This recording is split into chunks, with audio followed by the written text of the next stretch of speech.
அண்மை செய்தியை பார்த்து வருகிறோம். சென்னை மற்றும் புறநகரில் மிதமான மழை பெய்வதால் மக்கள் மகிழ்ச்சியடைந்துள்ளனர். சென்னை மற்றும் சென்னை புறநகரில் மிதமான மழை பெய்வதால் மக்கள் மகிழ்ச்சியடைந்துள்ளனர். அடுத்த 2 நாட்களுக்கு கனமழை பெய்யும் என ஏற்கனவே சென்னை வானிலை ஆய்வு மையம் அறிவித்திருந்த நிலையில் தற்போது மிதமான மழை பெய்து வருவதால் மக்கள் மகிழ்ச்சியடைந்துள்ளனர். மேலும் பூந்தமல்லி, மாங்காடு, திருவேற்காடு, திருமலையிசையிலும் மழை பெய்வதால் மக்கள் மகிழ்ச்சியடைந்துள்ளனர். இது குறித்த கூடுதல் விவரங்களை வழங்குவதற்கு செய்தியாளர் சக்திவேல் இணைப்பில் இருக்கிறார். சக்திவேல், விவரம் சொல்லலாம். நிச்சயமாக. வணக்கம் கௌதமி. சென்னை புறநகர் பகுதிகளில் கடந்த சில நாட்களாக கடுமையாக வெயிலின் தாக்கத்தால் பொதுமக்கள் பெரிதும் அவதிப்பட்டு வந்த நிலையில் இன்று திடீரென வானிலை மாற்றம் ஏற்பட்டுள்ளது.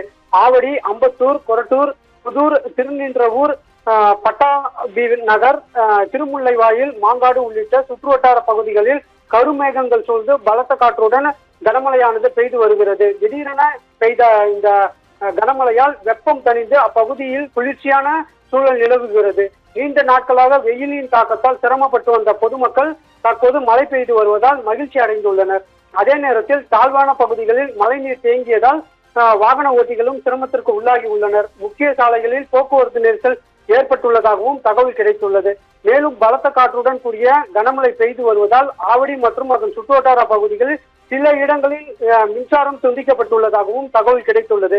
சென்னை புறநகர் பகுதிகளில் தொடர்ந்து மழை பெய்து வருவதால் பொதுமக்கள் மகிழ்ச்சியும் அடைந்துள்ளனர். கௌதமி, விவரங்களுக்கு நன்றி சக்திவேல்.